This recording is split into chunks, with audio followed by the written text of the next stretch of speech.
రాబోయే రాబోయే white collar లేదంటే ఏ సునామీలో కొట్టుకపోతున్న మన యువతను బ్లూ కాలర్ జాబులు క్రియేట్ చేయడం ద్వారా లక్షలాది ఉద్యోగ అవకాశాలు ఈరోజు German, Japan, Singapore, south Korea, రీసెంట్గా మా అధికారులు రష్యా కూడా పోయొచ్చారు. వేలాది లక్షలాది నిరుద్యోగ యువకులకు ఉద్యోగ అవకాశాలు ఉన్నాయి. రాష్ట్ర ప్రభుత్వంలో ఉన్న టామ్కామ్ సంస్థ పంపించిన వాళ్ళు నేను జపాన్ పోయినప్పుడు వచ్చి కలిసారు కొంతమంది పిల్లలు. సార్ హైదరాబాదే అని, ఇక్కడ ఏం చేస్తున్నారంటే ప్రభుత్వం పంపించింది సార్ అని.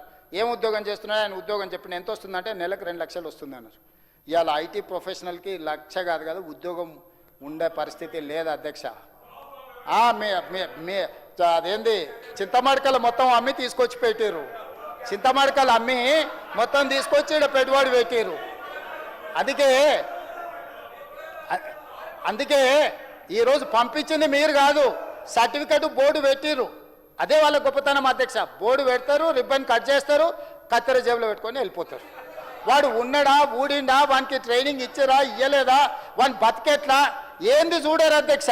ఫోటో దిగినమా, సోషల్ మీడియాలో పెట్టినమా, ట్విట్టర్లో పెట్టినమా, పైసలు ఇచ్చి అదేందో ఏమంటారు దాన్ని, పైసలు ఇచ్చి కొట్టించుకుంటారు కదనా, ఏంది అది లైక్లా,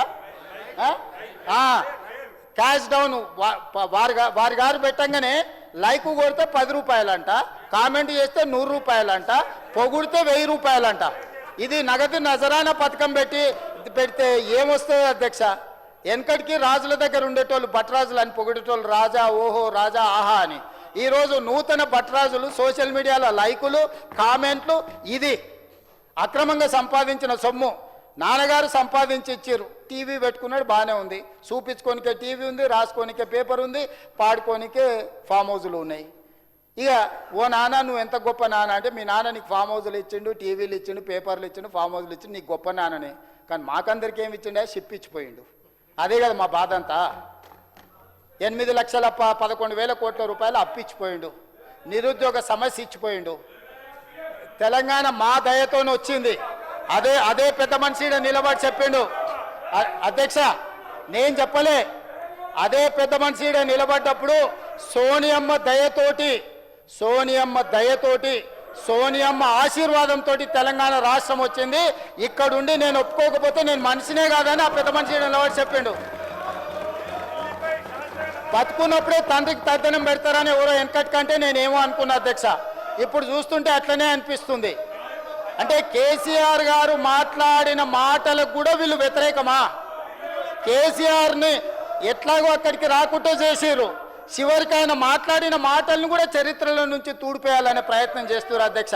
ఇదెక్కడ ఆలోచన అధ్యక్ష? ఇక్కడి నుంచే అధ్యక్ష. మీకు తెలుసు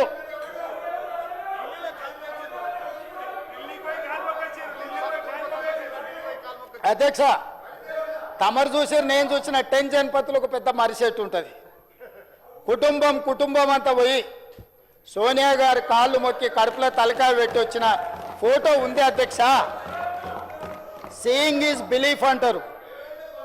ఆ ఫోటోని సోషల్ మీడియాలో, యూట్యూబ్లో మీరు మాయం చేయొచ్చు ఉండొచ్చు, కానీ ప్రజల మెదడులో రిజిస్టర్ అయిపోయింది పర్మనెంట్గా. విశ్వాసఘాతకులుగా మారకండి, విశ్వాసం చూపించండి. తెలంగాణ అంటేనే విశ్వాసానికి మారుపేరు. ఈరోజు ఇచ్చిన సోనియా గాంధీ గారిని ఎల్లకాలం తెలంగాణ గుర్తు పెట్టుకుంటుంది. మీరు కాదన్నా అవునన్నా ఏమీ ఫరక్ పడదు.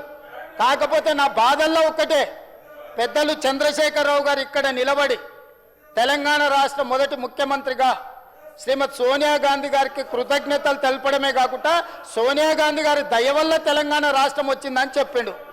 ఏం పోటో బాబామార్దులకు కానీ కేసీఆర్ ఆనవాళ్ళు లేకుండా మొత్తం తుడిపే కార్యక్రమం మీద పడి కేసీఆర్ ఏం చెప్తే దానికి వ్యతిరేకంగా మాట్లాడుతున్నారు అధ్యక్ష.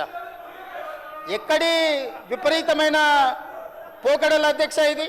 అందుకే ఇక్కడ నిలబడ్డా కాబట్టి నేను కూడా ఆ విషయాన్ని గుర్తు చేసిన అధ్యక్ష. అందుకోసమనే ఈరోజు మనం బ్లూ కాలర్ జాబులు క్రియేట్ చేసుకుంటే, మనం ఏటీసీలను, పాలిటెక్నిక్ కాలేజీలను, స్కిల్ యూనివర్సిటీని, స్పోర్ట్స్ యూనివర్సిటీని మనం అద్భుతంగా తీర్చిదిద్దుకున్నప్పుడే తెలంగాణ నిరుద్యోగ యువకులకు ఉద్యోగ ఉపాధి అవకాశాలు వస్తాయి. ఆ పాలసీ డాక్యుమెంటే తెలంగాణ రైజింగ్ 2047. దాన్ని అభినందించడానికి వాళ్ళకు మనసు రాకపోతే జాలిపడడం తప్ప మనం చేయగలిగింది ఏం లేదు అధ్యక్ష. ఇది తెలంగాణకు సంబంధించిన విషయం.